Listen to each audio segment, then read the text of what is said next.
Hello, I'm Has, and in this video I will show you how to create and deploy a robust RESTful API in 10 minutes with Node.js, MongoDB, and Express. First, you will need to download and install Node.js, so if you haven't did this yet, visit nodejs.org.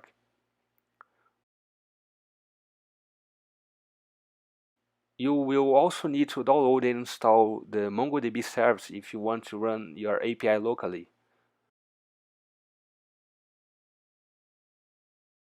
We are going to use the Postman app to call our API and see if it's working.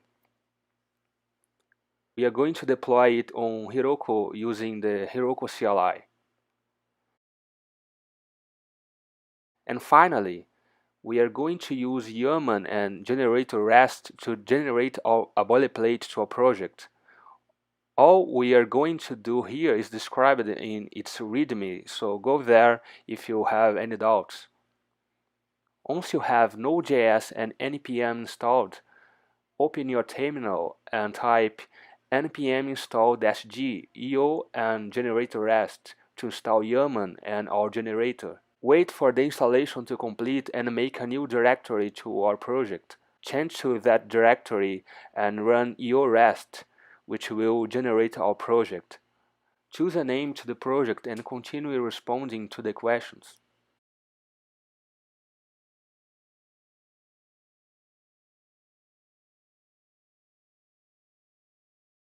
It will run npm install for you.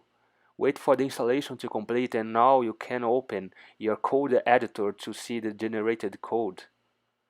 As you can see, it already created the directory structure and added the user and auth APIs as well as services and configuration files. It also has a host.js file where we import our APIs. Talking about that, let's create a new API, running the command io-rest::API. We can define the API name, article for example. We can just go on, enable all HTTP methods to this API and make some accessible only by authenticated users. We will also generate a model for our article API and define the title and content fields. If you open the route.js file, you can see that article API has been added to the import declarations. It also have created the folder with the source code of the API.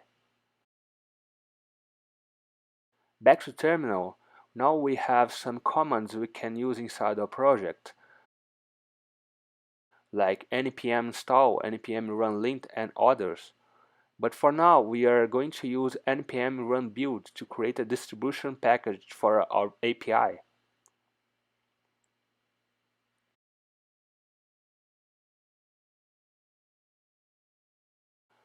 It will build the files into this folder so you can go to this directory and create a new repository there to be deployed. Now we are going to use the Heroku CLI to deploy our API and we will follow the process described in the generator repository README. We need to create a new app on Heroku. It can be done with a single command, Heroku apps create. After that, we need to add the Heroku Git remote reference to the local repository. We can confirm if it had been added by running git remote-v. The next step is adding the MongoLab service to our Heroku app so it can work with a database.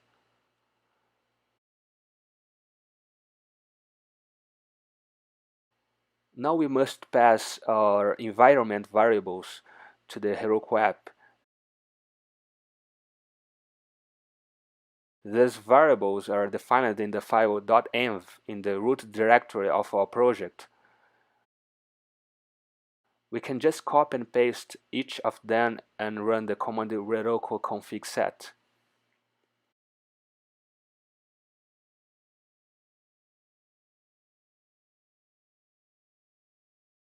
Finally, we need to commit and push the build files to the Heroku remote repository, and Heroku will handle the deployment.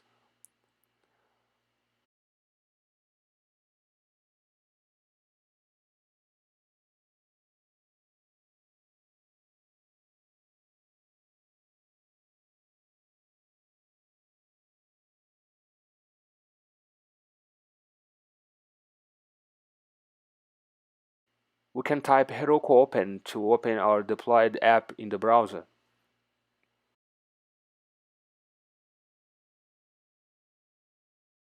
Now we are going to use Postman to see if it's working.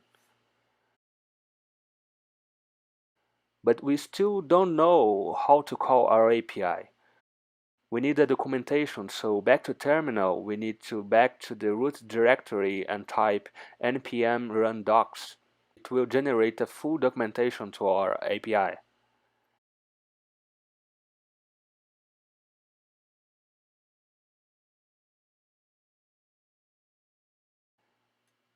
There we can see how to create a user, for example.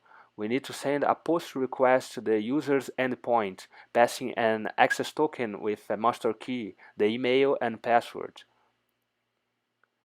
Inside Postman, we just set the HTTP method to post, change the URL to users, and grab our master key to send to the API.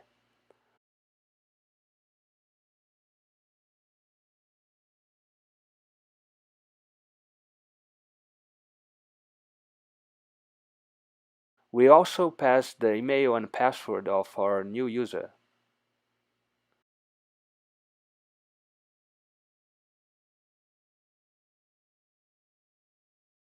It will respond with the user data we have just created. We have actually done a sign-up process. Now we need to sign in the user and grab an access token to make authenticated requests. We just send a POST request to the auth endpoint with a basic header authentication passing the email and password of the user we just created. We also need to pass the master key as this is a protected endpoint.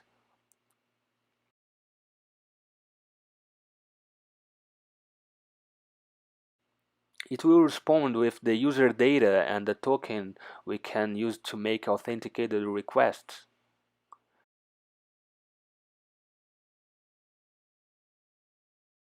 With this, we'll call our article API, sending a POST request to create a new article.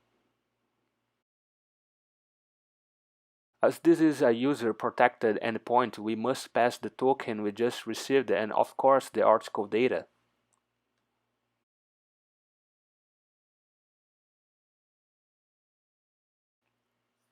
It will respond with the data of the article we have just created. If you send a GET request to the articles endpoint, we can receive a list of articles on the server, which is currently just one. So let's create another one and see if it's returned on the list.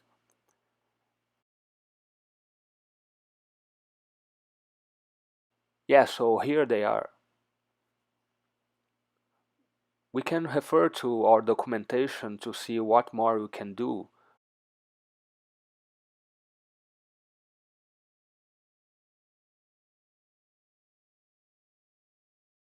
For example, we can delete the article we have just created. To do that, we need to send a delete request and pass the ID in the URL.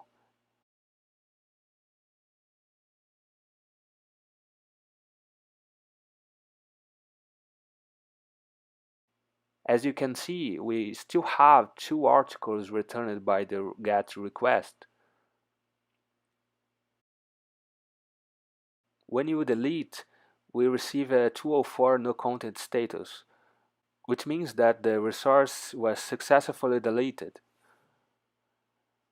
We can confirm that by calling get articles again and it won't return the deleted article. This get request can also be done in the browser because it makes get requests by default. So this is our production ready API. Please visit the repository to contribute and find more information.